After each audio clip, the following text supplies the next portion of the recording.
आता बघूया दिवसभरातील मोठ्या टॉप 9 वर। पंतप्रधान मोदी यांचं एनडीएच्या खासदारांना संबोधन, जीएसटी सुधारणांवर मोदींचं भाषण, नवरात्र उत्सवापासून दिवाळीपर्यंत खासदारांनी स्वदेशी मेळावे आयोजित करावेत, पंतप्रधानांच्या सूचना। ठाकरेंची शिवसेना दसरा मेळाव्यासाठी शिवाजी पार्क मैदानाच्या परवानगीच्या प्रतीक्षेत जानेवारी 2025 लाच अर्ज केला। 3 वेळा पालिकेला स्मरणपत्र देण्यात आले। मैदानासाठी शिंदेंच्या सेनेकडूनही अर्ज, सूत्रांची माहिती। एनआयएचे देशभरात 22 ठिकाणी छापे, जम्मू काश्मीरमध्ये 9 ठिकाणी, उत्तर प्रदेशमध्ये 2, महाराष्ट्रात 1 तर बिहारमध्ये 8 ठिकाणी छापेमारी। अंतर्गत सुरक्षेशी संबंधित प्रकरणामध्ये छापेमारी असल्याची माहिती।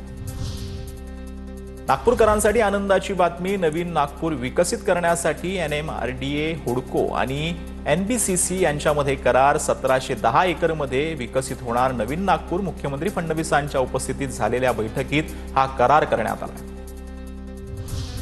आयुष कोमकर हत्या प्रकरणात बंडू अंधेकरसह 11 जणांवर गुन्हा दाखल। अंधेकर टोळीतील सराईताला घर भाड्यानं दिल्यानं घरमालकावरही कारवाई। परळीत पुन्हा वाल्मिक कराडचे फोटो असलेले बॅनरवर धनंजय मुंडेंचाही फोटो। परळी पोलीस स्टेशन समोरच लागले बॅनर। 2023 मध्ये एमपीएससी मध्ये पीएसआय परीक्षेत महाराष्ट्रात मुलींमध्ये पहिल्या आलेल्या अश्विनी केदारींचा मृत्यू। हीटरचं पाणी गरम झाल्यानं अंगावर पडल्यानंतर जखमी झालेल्या केदारी यांचा उपचारादरम्यान मृत्यू झाला।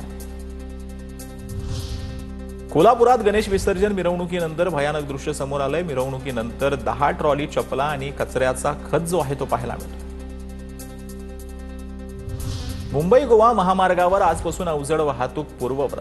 गणेशोत्सवात वाहतूक कोंडी टाळण्यासाठी होती बंदी। आज रात्रीपासून अवजड वाहनांची वाहतूक पूर्ववत होणार।